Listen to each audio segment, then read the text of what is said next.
Binti anayekadiriwa kuwa na umri wa takriban miaka 20 ambaye hadi sasa hajafahamika jina lake wala makazi yake amekutwa ameuawa na watu wasiojulikana kisha mwili wake kutupwa katika shimo la choo katika shule ya msingi Lutozo iliyopo katika mji mdogo wa Katoro wilayani na mkoani Geita, ambapo akizungumzia kuhusiana na tukio hilo mwalimu mkuu wa shule ya msingi Lutozo Simon Frederick Joseph amesema kuwa tukio hilo limegundulika Machi 2 mwaka huu majira saa 1 asubuhi. Amesema alipokea taarifa kutoka kwa wanafunzi wa darasa la 5 waliokuwa wakifanya usafi katika eneo la vyoo vya shule ambapo walibaini mfuniko wa shimo la choo ukiwa umeondolewa na walipochungulia waliona kitu kikielea ndani. Ameongeza kuwa mara moja walitoa taarifa kwa afisa elimu wa kata na afisa mtendaji wa kata, mwenyekiti wa kitongoji pamoja na jeshi la polisi kwa ajili ya hatua za awali za uchunguzi. Hata hivyo, baada ya jeshi la polisi kufika na mwili kutolewa na uchunguzi wa awali kufanyika, haikuwezekana kumtambua marehemu kutokana na hali aliyokuwa nayo. Mashuhuda wa tukio hilo wameeleza kusikitishwa na tukio hilo wakisema ni la kinyama lisilokubalika katika jamii,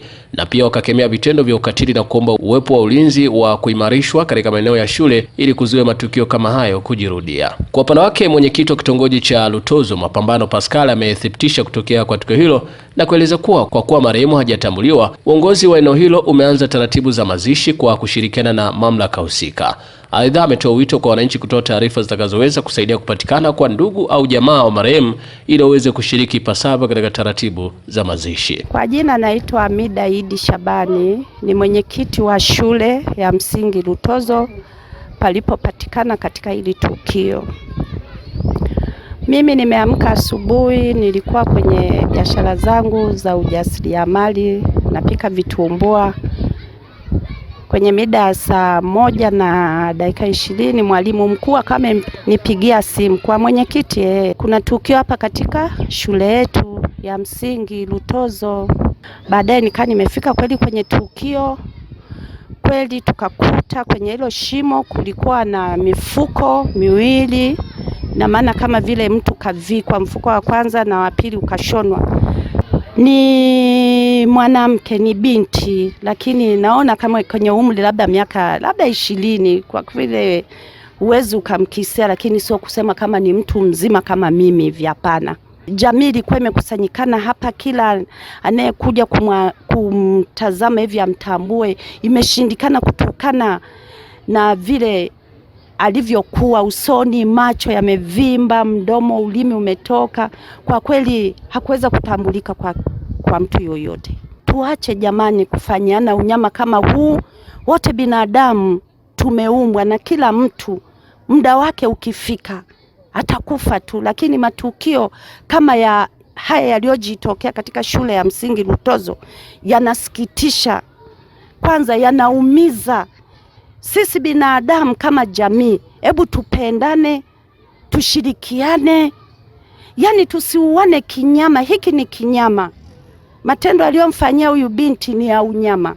Kwa majina naitwa Madu Kesi Mashaka, mkazi wa maeneo ya Mtakuja Nyegezi. Kwani kwa tathmini ya haraka mwenye umri labda miaka 18, yani kuanzia kwenye 18 kuendelea mpaka kwenye 20 avuki pale. Alikuwa amevaa tu kuanzia kiunoni kwenda juu, huku alikuwa utupu. Ina maana hata ile sura yake kidogo, macho alikuwa ametobolewa. Ina maana kumtambua zaidi ni ngumu. Labda kidogo alikuwa amevaa, alikuwa na kigauni ambacho kilikuwa kimekunjwa kwa juu. Halafu alikuwa amesuka. Umeona? Labda kila shule hapa ingelikuwa na walinzi, ingelikuwa ni vyema zaidi, tungepunguza matukio kama haya. Maana mtu kama huyu hawezi akatolewa mbali kuletwa kama mazingira kama haya kuja kudumbukizwa hapa. Umeona? Tofauti na mtu yule ambaye anayetambua mazingira haya na kuwa anaelewa zaidi. Kwa majina naitwa Mwalimu Frederick Simon Joseph, mwalimu mkuu shule ya msingi Lutozo, kata ya Katoro, halmashauri ya Geita. Ndugu mwandishi wa habari, asubuhi ya leo majira saa 1:15 nilifika hapa shuleni. Wakati shughuli za usafi zikifanyika hapa shuleni, wanafunzi wa darasa la 5 walinifuata ofisini baada ya kuja kuona mfuniko wa shimo la choo uko wazi na wameona kiroba cha mtu anaelea. Kwa hiyo fika ofisini kwangu, mimi kushirikiana mwalimu wa zamu na mwalimu wa taaluma, mwalimu mkuu msaidizi, tulifika eneo la tukio, tukaona ni kweli, tukamjulisha afisa elimu kata, afisa mtendaji wa kata, mwenyekiti wa kitongoji kwa hatua za awali. Lakini baadaye pia tulitoa taarifa kwa jeshi la polisi ambao walifika wakati idara ya zimamoto na uokoaji walifika kwa hatua za awali Baada ya kufika shuleni, pamoja na wananchi wote walifika. Baada ya kupata taarifa, walifika eneo la tukio na mwili wakautoa ndani ya shimo la choo kwa ajili ya wananchi kutambua, lakini mpaka hatua za awali hakuna mwananchi yote alifanikiwa kutambua. Naitwa Mapambano Paskari, mwenyekiti wa kitongoji cha Lutozo. Leo kumetokea tukio la mtu kukuta ameuawa na kudumbukizwa kwenye shimo la choo. Mpaka sasa hatua tulionayo ni kumzika. Madaktari wamefika, polisi wamefika na jamii kwa maana ya kumtambua, ni bado hajatambulika. Kwa hiyo harakati tulizonazo sasa ni kwenda Malaloni kwa maana ya mazishi.